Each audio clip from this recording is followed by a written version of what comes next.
Bonsoir à tous, ravi de vous retrouver à quelques heures seulement de la fête nationale qui se prépare à tous les étages de la principauté. Répétition, réception, décoration aujourd'hui encore, tous les détails dès le début de votre journal du dimanche, sans oublier votre météo tant attendue pour ces prochaines heures.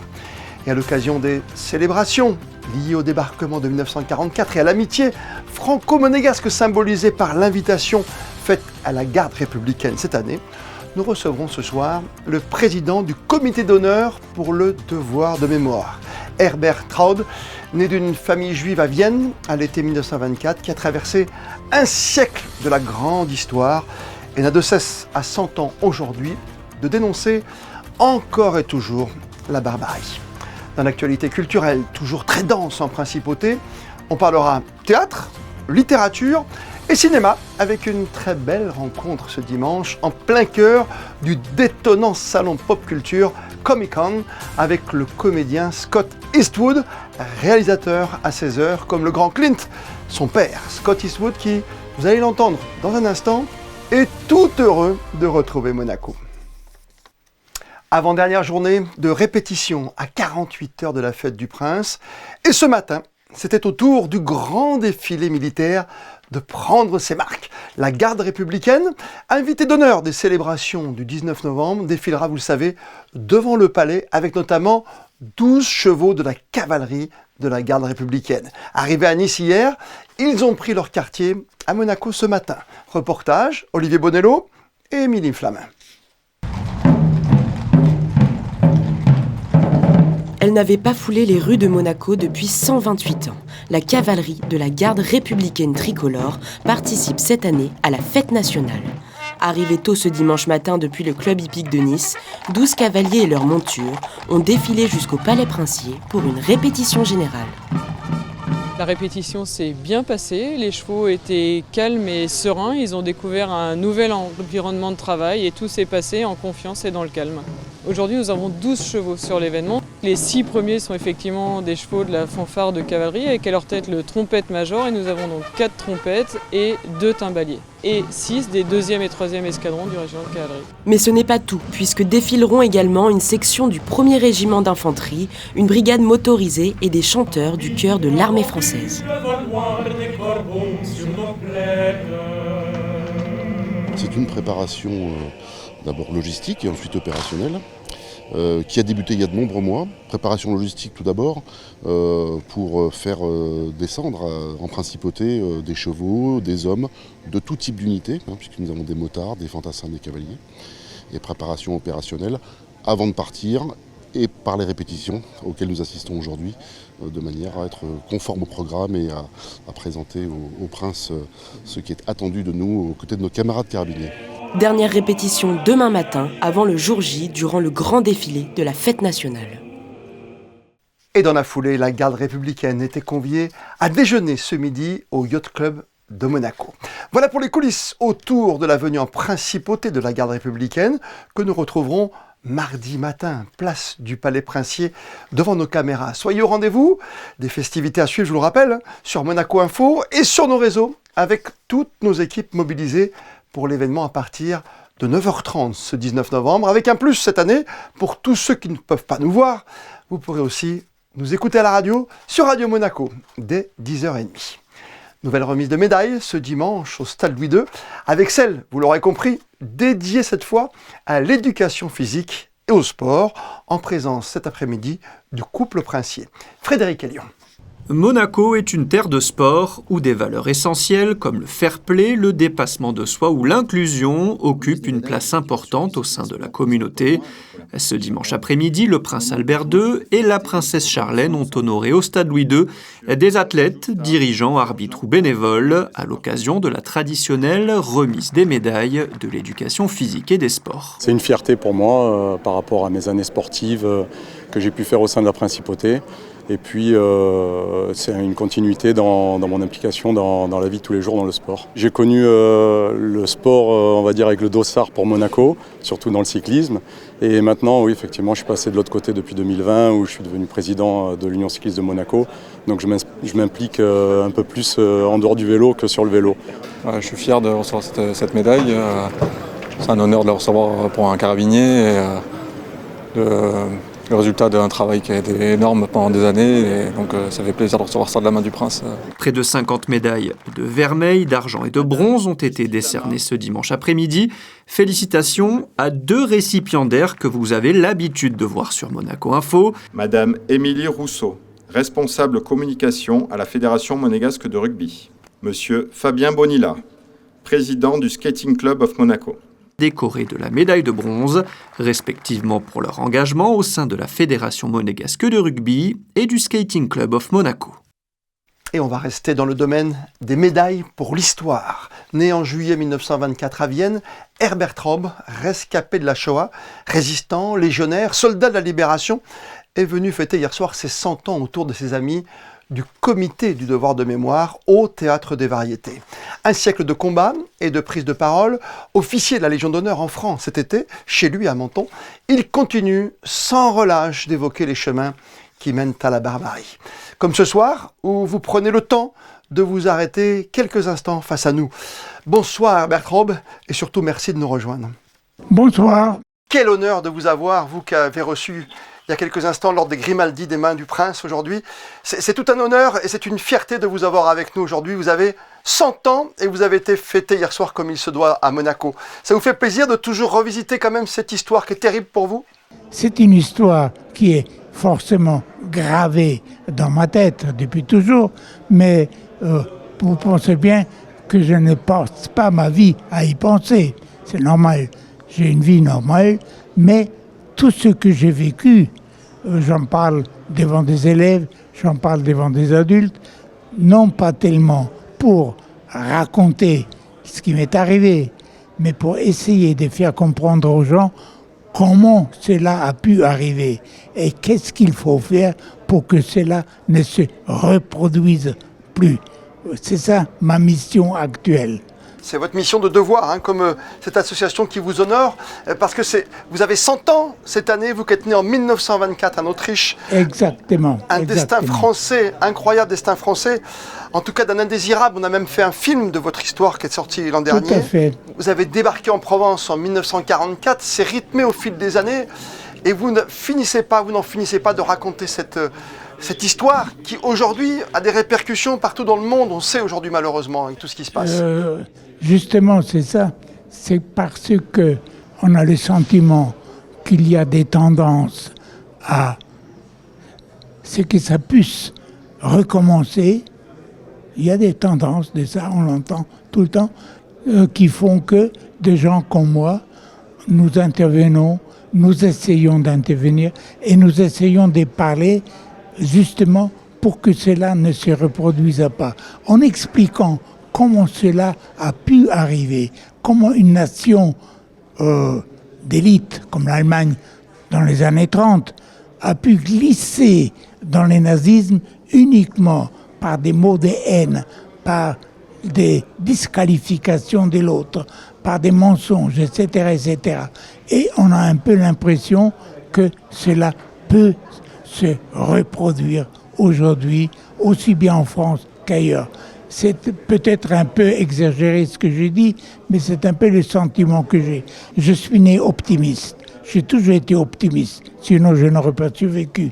Mais j'ai quand même le sentiment qu'il faut faire quelque chose, il faut que tout le monde fasse quelque chose pour éviter cette résurgence de la haine de l'autre, cette résurgence de l'antisémitisme, disons les mots comme il faut, oui. Et cette résurgence de la haine de l'autre. Voilà, c'est ça qu'il faut. Je termine juste en disant que ce dimanche, on l'a répété, vous avez été honoré sur la place du Palais, vous avez été décoré bien sûr avec l'ordre Grimaldi. On n'oublie pas que mardi, c'est jour de fête nationale en principauté, qu'on parlera aussi de cet anniversaire de la Libération, de ses 80 ans. On aura une énorme pensée pour vous sur Monaco Info, au milieu de la garde républicaine. Ça aussi sont des symboles, vous qui avez appartenu, bien sûr, notamment à la Légion par exemple.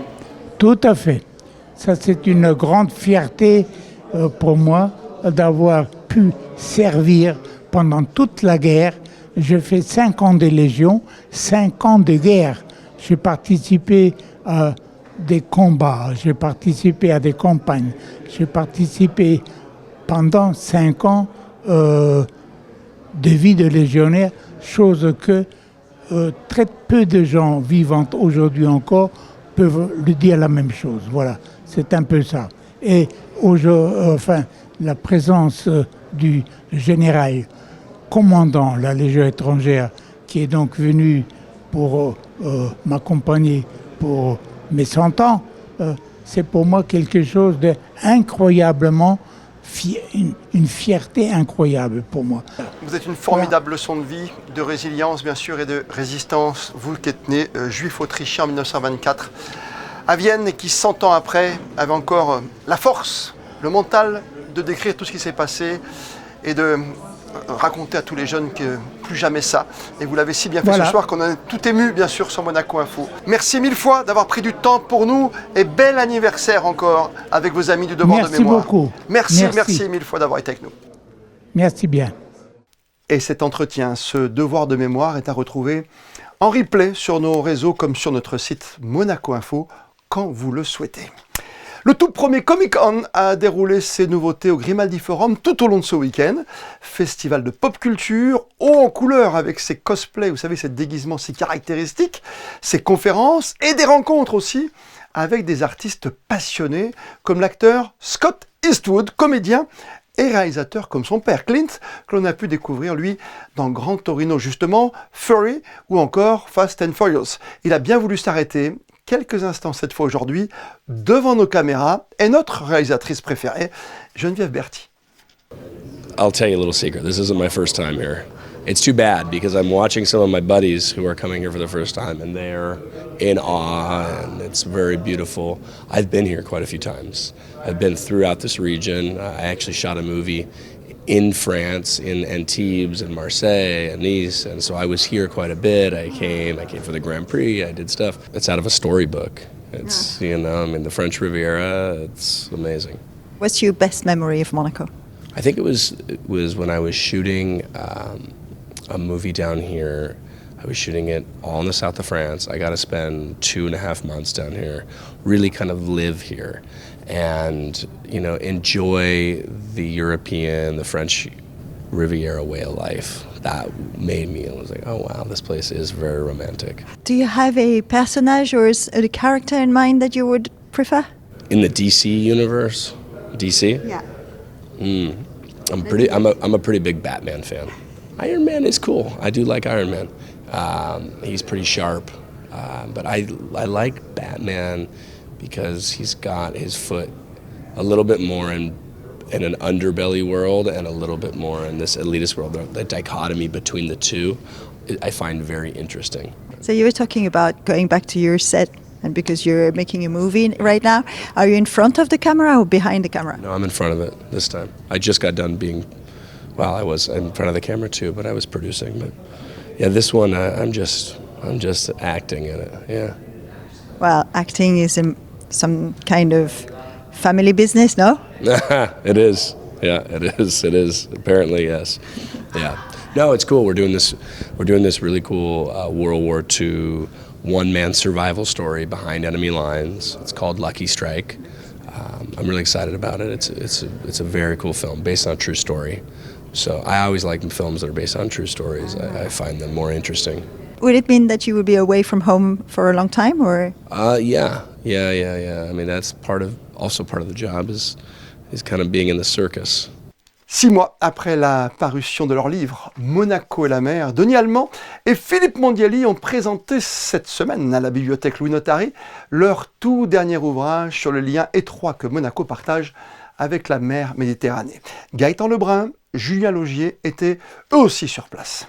Ce matin, la bibliothèque Louis Notari a accueilli la présentation du nouveau livre de Denis Allemand et Philippe Mondiali, intitulé « Monaco et la mer », un ouvrage émanant de la Fondation Albert II pour la protection de la faune et la flore, et mettant en avant la proximité et le lien particulier que la principauté partage avec la mer Méditerranée.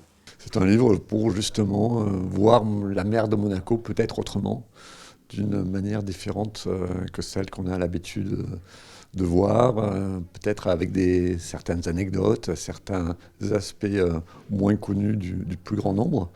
Et donc voilà, on a voulu donner un nouvel éclairage de la mer et Monaco. Un lien profond entre l'histoire de Monaco et la mer, l'ouvrage montre comment le bassin méditerranéen a façonné la principauté dans de nombreux domaines comme l'économie, la géologie et surtout la recherche scientifique, domaine grâce auquel Monaco s'est imposé comme un symbole de la lutte pour la protection de l'environnement. Alors en fait, il faut bien voir que la mer a façonné la principauté de Monaco. La principauté est entourée de montagnes, et donc la seule ouverture de la principauté, c'est la mer. Donc cette mer a façonné la géologie. La géologie que l'on voit actuellement, c'est un reflet du passé et de cette mer, a façonné la biologie et les écosystèmes que l'on trouve, a façonné l'économie tournée vers la mer. Les princes ont été des princes seigneurs de la mer, avec un droit de la mer, puis des princes savants, des princes protecteurs de cet océan, a façonné la construction, les extensions sur la mer. Donc la mer est vraiment omniprésente à Monaco, elle est omniprésente et elle a réellement façonné ce petit pays. Le livre de Denis Allemand et Philippe Mondielli est paru aux éditions François-Xavier Morin. Il ne leur reste plus que quelques jours avant d'investir le Théâtre des Variétés. Les comédiens choisis pour incarner la pièce Huis clos du grand Jean-Paul Sartre le week-end prochain réglaient les derniers détails ce dimanche matin. Sarah Karim et Sylvain Péroumal se sont faufilés dans les coulisses du studio de Monaco. Regardez. L'enfer, c'est les autres. Cette citation, qui est sans doute la plus célèbre de la philosophie occidentale, nous la devons à Jean-Paul Sartre. Et elle est prononcée dans cette pièce, Huis clos, créée en 1944 pendant l'occupation, dans laquelle les trois protagonistes se retrouvent en enfer. Ils ne se connaissent pas et cherchent à découvrir quel péché chacun a pu commettre pour se retrouver là. Ce sont des rôles qui sont importants à habiter. Ce sont des rôles qui donnent vraiment le lieu à un comédien de s'exprimer, d'aller chercher au fond de lui-même des sentiments que peut-être il ne soupçonnait pas. Aux côtés d'Audrey Battisti et de Théo Campana, Sabrina Brezzo, par exemple, interprète le personnage d'Inès Serrano, une homosexuelle. Dans les années 50, on va dire que c'est un statut qui est encore pas du tout dans les mœurs. Donc c'est un personnage qui assume cette homosexualité et c'est aussi un personnage qui arrive en enfer et qui est, on va dire, le seul à finalement accepter, à assumer ce qui lui arrive. Après 6 mois de travail acharné, notamment sur la mémorisation du texte particulièrement conséquent, les comédiens n'ont plus que quelques jours avant la première représentation. On est bien. C'est vrai que c'est pas toujours le cas. On a toujours envie de répéter un petit peu plus, une semaine ou 2 ou 3. Là, je pense qu'on est bien.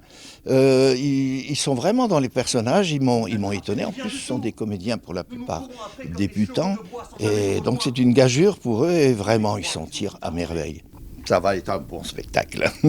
Un bon spectacle d'1h30 donc qui sera joué vendredi 22 et samedi 23 novembre prochain sur les planches du Théâtre des Variétés devant 350 personnes.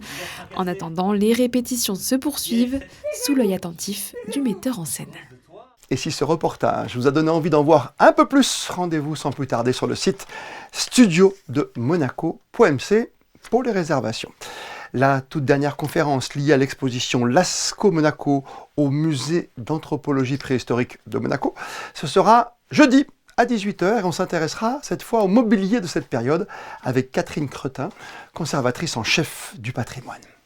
À l'approche des fêtes, la mairie de Monaco invite tous les enfants jusqu'à 8 ans à faire part de toute leur créativité en participant au grand concours du plus beau dessin de Noël. Chaque artiste en herbe pourra ainsi déposer son œuvre dans la boîte aux lettres du Père Noël d'ici au 17 décembre prochain, une boîte magique située sous les arcades du marché de la Condamine. Dans votre agenda également, le 3 décembre prochain, dans le cadre de la Journée mondiale du handicap, sera organisée la première journée Handipact du plan monégasque pour le handicap, une journée dédiée à l'innovation au service du handicap. Cela se passera au Novotel à partir de 10h du matin. Les visiteurs pourront ainsi découvrir et tester des solutions innovantes, mais aussi rencontrer des entreprises et des associations pour échanger avec eux sur les enjeux actuels du handicap. Cette information pratique enfin qui risque d'impacter vos trajets le tout dernier week-end de novembre. Si vous envisagez de prendre le train, notez-le bien. En raison de travaux sur le réseau ferré, la circulation des trains sera très perturbée du samedi 30 novembre au dimanche 1er décembre. Elle sera même totalement interrompue à ce moment-là entre Nice et Monaco. Elle sera adaptée entre Vintimille et Monaco, mais tout à fait normale entre Nice et Cannes et Grasse. Il vous est donc recommandé de bien vous renseigner et de vous reporter si besoin sur les lignes de bus, les lignes ZOO, la L600 ou encore la L601. La météo de ces prochaines heures et la tendance pour mardi, c'est avec vous, Sarah Nkari. Bonsoir. Bonsoir Christophe, bonsoir à tous. Eh bien, la semaine va plutôt bien commencer. Le soleil sera présent ce lundi, mais le ciel pourrait tout de même se voiler légèrement. Des nuages qui devraient disparaître ce mardi pour la fête du Prince, Christophe, je vous rassure. Quant aux températures de demain, elles seront sensiblement plus chaudes qu'aujourd'hui. Et le thermomètre affichera 9 degrés le matin et 16 l'après-midi. Profitez-en, car à partir de mercredi, l'air se rafraîchira nettement. Enfin, pensez-y si vous en connaissez. Nous fêterons demain la Sainte-Aude. Et demain, comme tous les lundis, prenez le temps de découvrir un tout nouvel épisode du podcast de Monaco Info signé Geneviève Berthy, disponible sur tous nos supports digitaux. Son nouvel invité, en cette période de fête nationale, le commandant Martial Pied, chef de corps de la compagnie des Carabiniers du Prince. Demain soir, 19h, vous retrouverez Sarah Nkari pour un tout nouveau journal. D'ici là, belle et bonne soirée à toutes et à tous. Et n'oubliez pas, plus que jamais, vous êtes bien sur Monaco Info.